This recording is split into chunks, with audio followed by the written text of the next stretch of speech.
Hey, welcome back to 7-Minute Books. I'm Sam, and today we're talking about The Robots Are Coming by Andrés Oppenheimer. Sophie, I have to ask, did this book freak you out as much as it freaked me out? Oh, totally. But honestly, it also made me feel a little hopeful. Oppenheimer is a journalist, and he travels all over the world, Silicon Valley, Finland, Israel, Japan, to see what's actually happening with AI and automation. And his big point is that the future isn't written yet. Right? He starts by saying the robot revolution is already here. It's not some distant sci-fi thing. We're already using algorithms that recommend movies, chatbots for customer service, automated factories. But he also says the pace is exponential, not linear. Exactly. And one of the most striking things he looks at is what he calls the end of work. He visits a factory in China where robots assemble electronics with almost no human help, and a warehouse in the US where autonomous drones manage inventory. These aren't experiments, they're the new normal.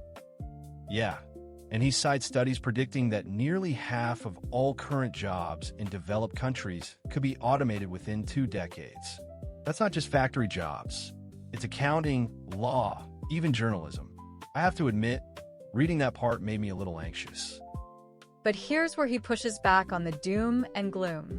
He says the key is education. And he goes to Finland, which completely overhauled its school system. Instead of rote memorization, they focus on problem-solving, creativity, and collaboration. Kids learn to code, but they also learn to paint and play music.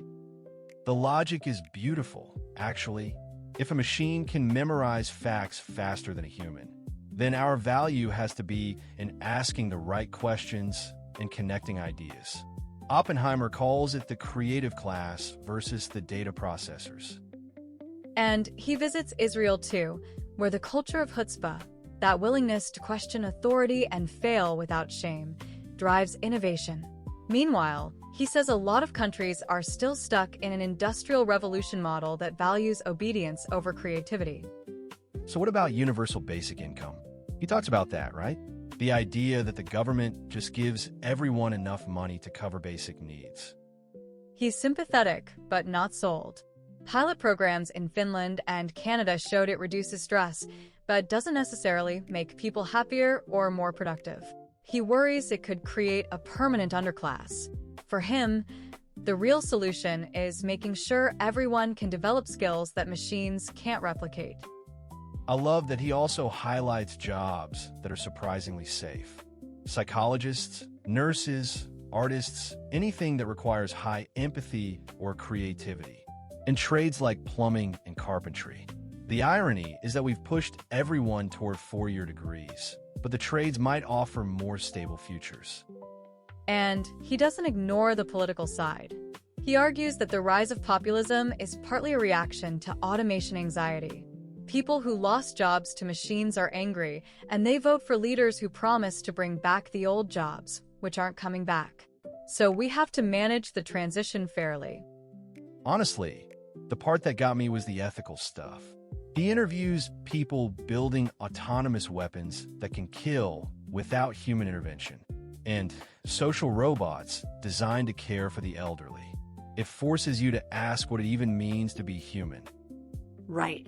But he ends on a hopeful note. He says the future is a choice.